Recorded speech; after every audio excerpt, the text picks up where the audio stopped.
অবশ্যই আপনারা শুনেছেন এবং এই আপনারা টেলিভিশনের মাধ্যমে গণমাধ্যমের মাধ্যমে আপনারা সেটা জানতে পারবেন।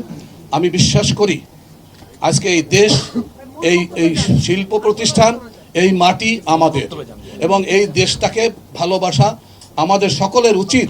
এই দেশটাকে ভালোবাসা, আমরা সুযোগ পাইলে আমরা যেন ভ্যান্ডালিজমে লিপ্ত না হই। আমার বিশ্বাস যে এই ঘোষণাগুলো দেওয়া হয়েছে, আজকের আমাদের এই সরকারকে স্পেস দেওয়া দরকার। সরকারকে আমাদের নার্চার করা প্রতিটি মানুষের দায়িত্ব। অতএব আমরা যদি সেই কাজটা না করি, তাহলে আমরা কিন্তু এখন দেখা যাচ্ছে যেটা বাহির থেকে যেভাবে আক্রমণাত্মক কথাবার্তা আসতেছে, আমরা যদি সত্যিকারে রেখে যদি আমরা সঠিকভাবে আমরা এই সরকারকে পরিচালনা করতে না দেই, তাহলে that will B A vulnerable অবস্থা। সেটার পরিস্থিতি কি হবে ভয়াবহ আপনারা সবাই জানেন। সেজন্য আমি সবিনয় অনুরোধ জানাবো, তোমরা, আমি শ্রমিক ভাইদের প্রতি, তোমরা আমাদের সন্তানের মতো, আমাদের ছোট ভাইয়ের মতো। আমাদের বিশ্বাস যে তোমরা আমাদের বোনের মতো, ছোট ভাইয়ের মতো, বোনের মতো।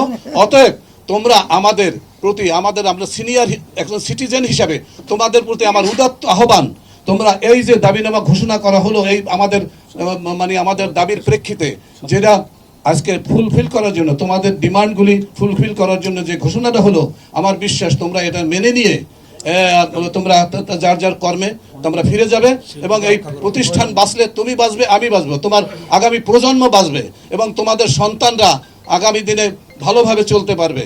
এখন একটা Rome was not made in a day, একদিনে কিন্তু রোম তৈরি হয় নাই।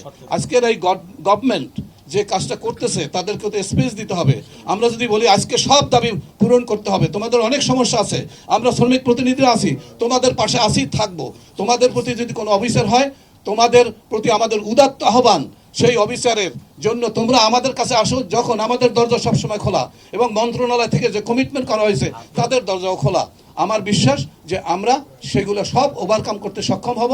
অতএব আমি সকলের কাছে আবারও বিনীত অনুরোধ জানাচ্ছি, মালিক শ্রমিক সবাই আমরা কাঁধে কাঁধ মিলিয়ে, হাতে হাত মিলিয়ে এ দেশের শিল্পকে আমরা রক্ষা করব, এবং শিল্প বাঁচলে আমরা সবাই বাঁচব, এই আশাবাদ ব্যক্ত করে আগামী দিনে তোমাদের সাথে পাশে থাকার প্রতিশ্রুতি ঘোষণা করে আমি আমার সংক্ষিপ্ত বক্তব্য এখানে শেষ করছি। আল্লাহ হাফেজ।